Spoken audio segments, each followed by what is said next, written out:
കൈകെട്ടുണ്ടത് ഇവിടെ. കൈകെട്ടുന്നതിനെ പറ്റി 3 അഭിപ്രായമേ ഉള്ളൂ 4 മദ്ഹബിൽ. പൊക്കിളിന്റെ ചോടെ ഹനഫി മദ്ഹബ്. പെണ്ണുങ്ങൾ എവിടെയാ കൈകെട്ടേണ്ടത്? ഹനഫി മദ്ഹബിൽ. നെഞ്ഞിന്റെ ചോടെ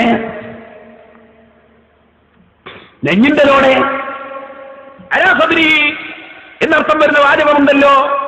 നിങ്ങളെ മഹല്ലിയിലില്ലേ നബി സല്ലല്ലാഹു അലൈഹി വസല്ലം തങ്ങൾ അലാ സദ്രി കെട്ടി ഇമാം വിശദീകരിച്ചില്ല. അതിന്റെ അർത്ഥം നിന്റെ സദ്രിഹി, നെഞ്ഞിന്റെ ചോട എന്നാണ്. നെഞ്ഞിന്റെ അടുക്കൽ ഇത് വേറെ റിപ്പോർട്ടുണ്ട്. അപ്പൊ രണ്ടോട് യോജിപ്പിക്കണം. അലാക്ക് 2 അർത്ഥമുണ്ട്. മേലെ അർത്ഥമുണ്ട്, അടുക്കൽ അർത്ഥമുണ്ട്. ഔ അജിദു അലന്നാരി ഹുദൻ, തീയിന്റെ മേലെയാണ് ആളെ കാണുമെന്നല്ല, തീന്റെ അടുക്കൽ ഇതാ. ഖുർആന ദഖൽതു അലാ റസൂലില്ലാഹി, റസൂലുള്ളാഹിന്റെ മേലെ ഞാൻ കേൾക്കുന്നില്ല, അടുക്കൽ ഇതാ. അയാൾക്ക് അടുക്കൽ അർത്ഥമുണ്ട്. അങ്ങനത്തെ അലയുടെ അർത്ഥത്തിൽ ഉറുദുവിൽ പറഞ്ഞ വാചകം നമ്മുടെ മദ്രസാ പുസ്തകത്തിലുണ്ട്. ഹനഫി മദ്ഹബിലെ പെണ്ണുങ്ങൾ നെഞ്ചിന്റെ മേലെ കെട്ടണം, നെഞ്ചിന്റെ മേലെ എന്നല്ല പറഞ്ഞത്. അതിന്റെ ഉദ്ദേശം ഹനഫി മദ്ഹബിലെ തന്നെ മറ്റ് ഗ്രന്ഥങ്ങൾ നോക്കണം. ഹനഫി മദ്ഹബ് ഇങ്ങനെ കെട്ടുന്നത് നോക്കണം, മനസ്സിലാകണോ?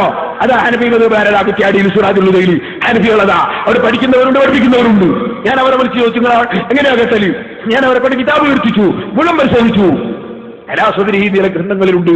അതിന്റെ അർത്ഥം ഇമാം മഹല്ലി വിശദീകരിച്ച പോലെ തഹത്ത സദ്രിഹി, പെണ്ണുങ്ങൾ കെട്ടുന്നത് നെഞ്ഞിന്റെ ചോടെ തന്നെ. മൗലവി എന്തിനാ തട്ടിപ്പ് നടത്തുന്നത്? ഇരിക്കേണ്ട നെഞ്ഞിന്റെ ചോടെ. പുരുഷന്മാർ പൊക്കളുടെ ചോടെ ഹനഫി മദ്ഹബ്. ശാഫിഈ മദ്ഹബ് നെഞ്ഞിന്റെ ചോടെ പൊക്കളുടെ മേലെ.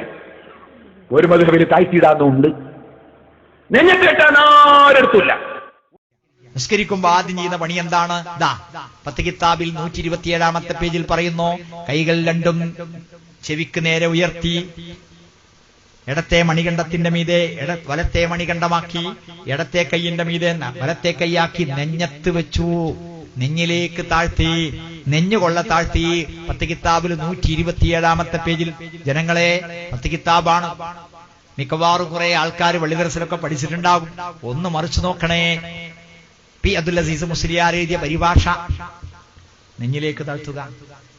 അഹ്മദ്, അബൂദാവൂദ്, ഇബ്നു ഹുസൈമ, അബുശൈഖ് 4 ഹദീസ് ഗ്രന്ഥങ്ങളിൽ കാണാം അലാ സദ്രിഹി, നെഞ്ഞിന്മേൽ, അലാ യദിഹിൽ യുസ്റാ, ഇടത്തെ കൈയിന്റെ മീതെ, വള യദഹുൽ യുംനാ അലാ യദിഹിൽ യുസ്റാ, ഇടത്തെ കൈയിന്റെ മീതെ വലത്തെ കൈ വെച്ചു. ആ അലക്കെന്താ അർത്ഥം? ഇടത്തെ കൈയിന്റെ പുറത്ത് വെച്ചു എന്നാ? ഇടത്തെ കൈയിന്റെ പുറത്ത് വലത്തെ കൈ വെച്ചു എന്നാ? അല്ല, മേലെ. അപ്പൊ അലാ സദ്രിഹിന്റെ അർത്ഥം എന്താ? നെഞ്ഞിന്റെ മേലെ, നെഞ്ഞമ്മ വെച്ചു. അതാണ് നെഞ്ഞിലേക്ക് താഴ്ത്തി, അല്ലെ? പത്ത് കിതാബിൽ പറയുന്നു, ഫത്ഹുൽ മുഈനിൽ നിസ്കാരം ബാത്തിലാകുന്ന കാര്യങ്ങൾ പറഞ്ഞിടത്ത്, നിസ്കാരം അസാധുവാകുന്ന കാര്യങ്ങൾ പറഞ്ഞിടത്ത് 121-ാമത്തെ പേജിൽ പറയുന്നു, നെഞ്ഞത്ത് നിന്ന് കൈയെടുത്ത് ചൊറിയുന്ന സ്ഥാനത്ത് വെക്കല്.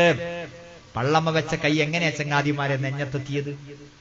അപ്പൊ എന്തോ ഒരു പ്രശ്നമുണ്ടല്ലേ? നിങ്ങൾ വായിച്ചു നോക്കി, നിങ്ങൾ പഠിച്ചു നോക്കി, നിങ്ങൾ ഉസ്താദുമാരോട് ചോദിച്ചു സംശയം തീർക്കി. അപ്പോൾ മഹല്ലി 1-ാം വാള്യം 185-ാമത്തെ പേജിൽ പറയുന്നു, മറ്റു നമസ്കാരങ്ങളിൽ എന്ന പോലെ മയ്യത്ത് നമസ്കാരത്തിലും കൈകൾ രണ്ടും നെഞ്ഞത്ത് വെക്കേണ്ടതാണ്. നേരത്തെ പറഞ്ഞത് ഓർമ്മണ്ടല്ലോ, ഇന്നാ അഅ്തൈനാക്കൽ കൗസർ ഫസല്ലി ലിറബ്ബിക വൻഹർ, ഫസല്ലി ലിറബ്ബിക വൻഹർ. വൻഹർ എന്ന വാക്കിന് 3 സഹാബിമാർ അർത്ഥം പറയുന്നു. കൈകൾ നെഞ്ഞത്ത് വെക്കുക, കൈകെട്ടല്, കുനൂത്ത്, വേറെന്തൊക്കെ കാര്യമുണ്ട് എന്ന് പറയും. വേറെ കാര്യങ്ങൾ അത് പറയുമ്പോ പറയണം. കുനൂത്തിന്റെ കാര്യം പറയുമ്പോ അത്, കൂട്ടപ്രാർത്ഥന്റെ കാര്യം പറയുമ്പോ അത്, തൗഹീദിന്റെ കാര്യം പറയുമ്പോ അത്, സക്കാത്തിന്റെ പറയുമ്പോ അത്. അങ്ങനെയല്ലേ വേണ്ട? അതാണ് അടുക്കും ചിട്ടിയുള്ള ഹൃദയം. എന്തെങ്കിലും എപ്പോഴെങ്കിലും വാരി വലിച്ച് വിളമ്പലാണോ? അല്ല. അപ്പോ ഇപ്പൊ പറയണത് കൈകെട്ടിന്റെ കാര്യമാണ്. ഇപ്പൊ പറയണത് കൈകെട്ടിന്റെ കാര്യമാണ്. പിടിച്ചു കെട്ടിക്കല്ല, പിന്നെയോ പറയാം, അല്ലെ? എന്താ പറയുന്നത്?